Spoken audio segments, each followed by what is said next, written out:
दोस्तों, आज मैं एक्सप्लेन करने वाली हूँ रणवीर कपूर की फुल एक्शन फिल्म जिसका नाम है एनिमल। तो चलिए जल्दी से फिल्म स्टार्ट करते हैं। तो दोस्तों, यह कहानी है एक बच्चे की जिसका नाम रणविजय होता है और वह अपने पापा से बहुत ज़्यादा प्यार करता है क्योंकि उसके लिए उसके पिता एक सुपरमैन है। रणविजय के पिता का नाम बलबीर सिंह था। वह एक बहुत बड़े बिजनेसमैन थे और वह स्वस्तिक नाम की एक फैक्ट्री के मालिक थे जो पूरे भारत में सबसे बड़ी कंपनी थी। रणविजय के पास किसी भी चीज़ की कमी नहीं थी, लेकिन सबसे पहले वह अपना पिता का टाइम चाहता था और उसके पिता बलबीर सिंह इतना बिजी रहते थे कि वह उसे टाइम नहीं दे पाते थे। रणविजय की दो बहनें भी थी, एक उससे बड़ी थी और एक उससे छोटी थी। बचपन से ही विजय को एक लड़की बहुत पसंद थी जिसका नाम गीतांजलि था और वो उसके दोस्त की बहन थी। जब रणविजय बड़ा हुआ तो वो अपने पिता के बर्थडे पार्टी के लिए अपने दोस्तों को इनवाइट करने के लिए आया, लेकिन जब वो क्रश गीतांजलि के घर गया तो उसे पता चला कि उसकी सगाई हो रही है। इससे उसे बहुत ही सैड लगा। गीतांजलि को उसने भड़का दिया और उससे कहा कि वो उससे बहुत प्यार करता है और वो उस लड़के से शादी नहीं करनी चाहिए। गीतांजलि भी अंदर ही अंदर रणविजय को पसंद किया करती थी। रणविजय जब घर पहुंचता है तो उसके पिता का बर्थडे सेलिब्रेट किया जा रहा था, जहाँ पे उसकी बहनें और उसके दादाजी भी मौजूद थे। उसकी बड़ी बहन मीत का पति वरुण भी वहाँ पे आया हुआ था, लेकिन वो विजय को बिल्कुल ही पसंद नहीं किया करता था क्योंकि उसका कहना था कि वह फालतू में ही बस घूमता रहता है। पार्टी में विजय और वरुण की लड़ाई हो जाती है क्योंकि रणविजय उससे कहता है कि उसने उसकी कंपनी को आगे बढ़ाया है, जिससे हम जान पाते हैं कि बलबीर ने अपनी कंपनी की जिम्मेदारी अपने दामाद को दे रखी थी, जिससे रणविजय बिल्कुल भी खुश नहीं था क्योंकि वो जानता था कि उसका जीजा भी बिल्कुल भी अच्छा इंसान नहीं है। तभी उसका जीजा उसकी बहन के सामने रणविजय को हाथ लगाता है और उससे कहता है कि अगर दोबारा उसने ऐसा किया तो वो उसे जान से मार डालेगा। जब वो लड़ाई की खबर बलबीर के पास पहुंचती है, बलबीर रणवीर को डांटते हुए उसे कहता है कि वो अपने जीजा से माफ़ी मांगे। रणविजय को न चाहते हुए भी अपने जीजा से माफ़ी मांगनी पड़ती है। फिर सीन पास्ट में शिफ्ट हो जाता है, जहाँ पे रणविजय की बहन के साथ कॉलेज में कुछ लोग छेड़छाड़ कर रहे थे और रणविजय को जब यह बात पता चलती है तो वो AK-47 लेकर क्लास में ही घुस गया, जिसे देखकर सब लोग डर गए और वहाँ पे कुछ लोगों ने उसकी इस हरकत की वजह से उसके पिता ने उसे एक ज़ोरदार थप्पड़ मारा था और उसकी माँ से कहा था कि उसने एक क्रिमिनल को पैदा किया है, जिस पर रणविजय अपने पिता से कहता है कि वो क्रिमिनल नहीं बल्कि अपनी बहन को प्रोटेक्ट कर रहा था। फिर कहानी प्रेजेंट में आ जाती है, जहाँ पार्टी में रणवीर का पिता उसे कहता है कि जो कंपनी में शेयर है वो अपने दामाद को दे रहा है। इससे रणवीर को बहुत गुस्सा आ जाता है और वह घर छोड़कर जाने लगता है, लेकिन तभी वहाँ पर लवर गीतांजलि आ जाती है जो कि उससे शादी करने का डिसाइड कर चुकी थी। रणविजय अपने पिता के पास उसे लेकर जाता है और उससे कहता है कि यह उसकी बहू है, लेकिन बलबीर इतना गुस्सा हो जाता है कि वह कोई भी बात नहीं कहता और वहाँ से चला जाता है, जिससे रणवीर बहुत ही हर्ट होता है और वह घर छोड़कर चला जाता है और वो गीतांजलि से शादी करके अमेरिका में शिफ्ट हो जाता है, जहाँ पे उन दोनों को एक बच्चा हो जाता है। एक बच्चा और एक बेटी हो जाती है, एक लड़का और लड़की। फिर कहानी कुछ साल बाद दिखाई जाती है, जहाँ पे रणविजय अपनी टीम के साथ ढेर सारी गैंग लेकर एक मीटिंग में जा रहा था। होटल में घुस के वह वहाँ के सिक्योरिटी, वहाँ पे उसका जीजा भी होता है जिसका गला दबाकर वह जान से मार डालता है। दोस्तों, उसने ऐसा इसलिए किया था क्योंकि उसने उसके पिता के खिलाफ साजिश करी थी, इसलिए उसने अपने जीजा और उसके भाई को जान से मार डाला था। अब यही हमें रणवीर का एनिमल रूप दिखाया जाता है। उसकी बहन का पति जब घर नहीं आता तो वो बहुत ज़्यादा चिंतित हो जाती है, लेकिन रणवीर उसे संभालता है। उससे कहता है कि वो बिल्कुल भी चिंता ना करे। फिर हमें कुछ महीने पहले की कहानी दिखाई जाती है, जहाँ पर अनिल कपूर ने किसी ने गोली चला दी थी, जिसकी वजह से वह जख्मी हो गए थे और ICU में थे। 7 साल बाद रणविजय अमेरिका से अपने पिता को देखने आया था।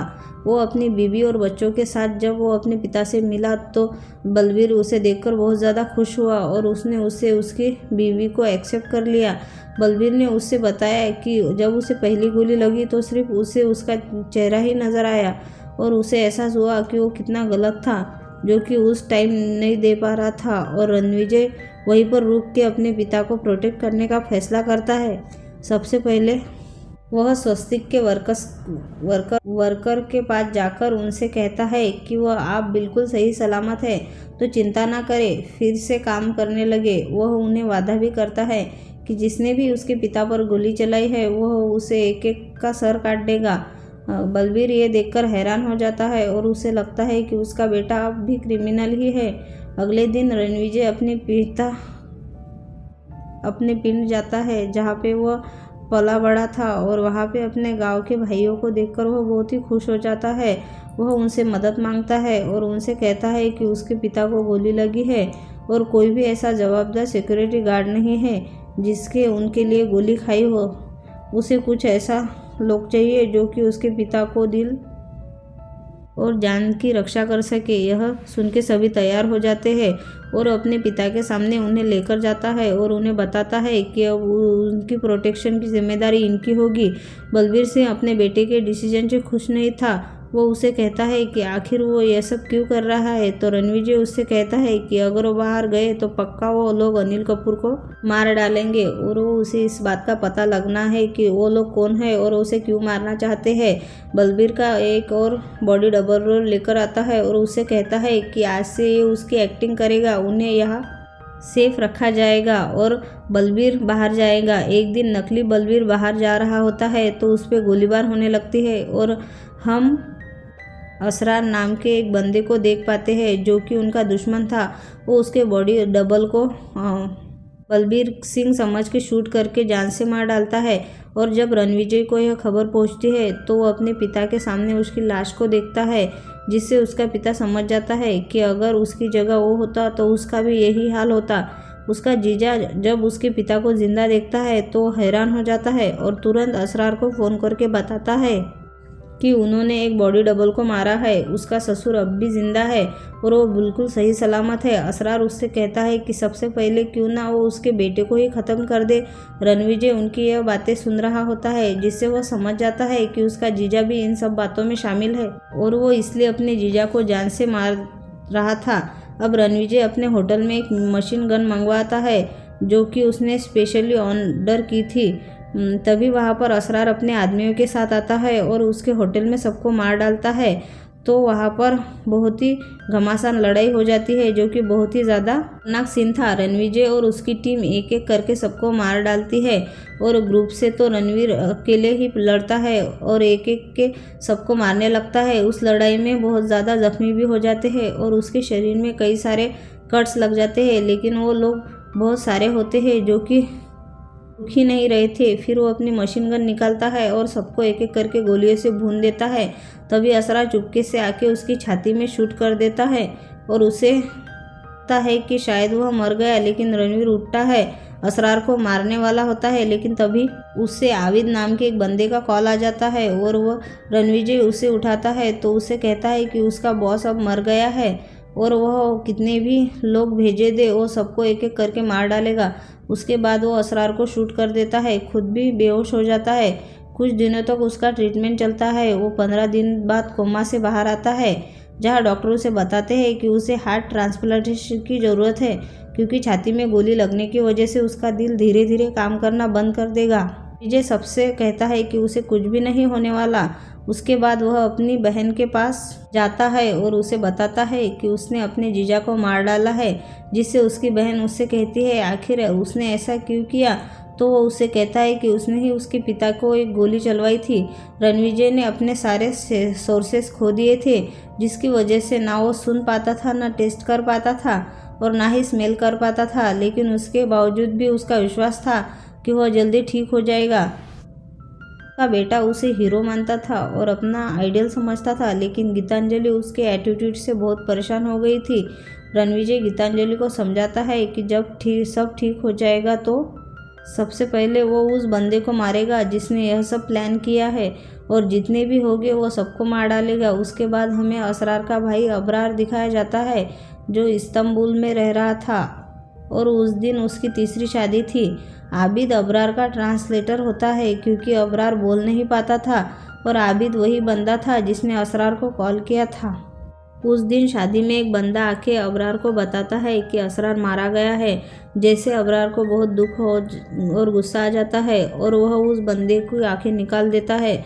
उसके बाद अबरार अपनी खबरी के पास जाता है और उसे जान से मार डालता है। इधर कुछ महीने बाद रणविजय पूरी तरह ठीक हो चुका था और एक डोनर ने उसे अपना हार्ट दिया था, जिसकी वजह से उसका हार्ट ट्रांसप्लांट हो गया था। तभी उसके पास जोया नाम की एक बंदी आती है, जो कि उसे बताती है कि उसका जो दिल धड़क रहा है वो उसके फियांसे का दिल है।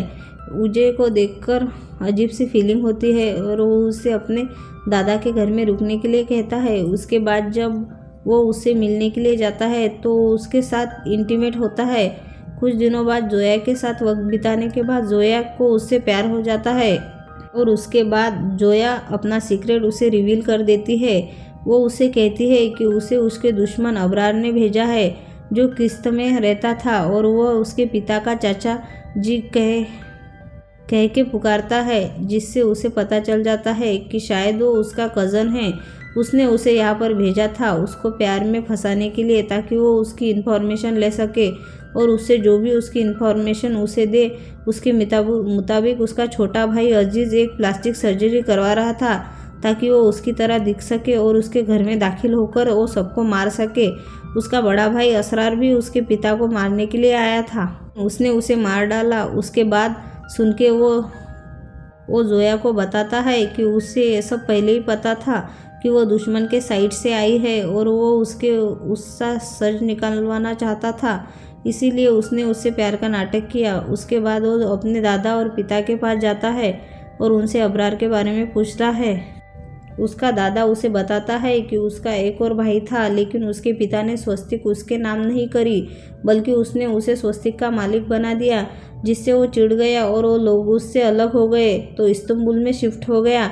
और वहाँ पे उसने कई सारी बीवियों से शादी करी और उन सभी बीवियों से उसे ढेर सारे बच्चे हैं। जिसे उसने मारा है वो उसका बड़ा बेटा था और उससे एक नहीं बल्कि कई सारे भाई हैं, और उसे मार के उसने जंग स्टार्ट कर दी। वो लोग इतने हैं कि उन्हें काउंट भी नहीं कर सकते और वो उन्हें मारते मारते थक जाएगा, लेकिन वो लोग ख़त्म नहीं होंगे। उसके बाद रणविजय अपनी वाइफ के पास जाता है और उसे सच बताता है कि वो इतने दिनों से जोया के साथ क्या कर रहा था। तो गीतांजलि यह सुन के बहुत रोने लगती है और उसे बहुत ज़्यादा गुस्सा करती है और डिसाइड करती है कि वह उससे अब तलाक ले लेंगी।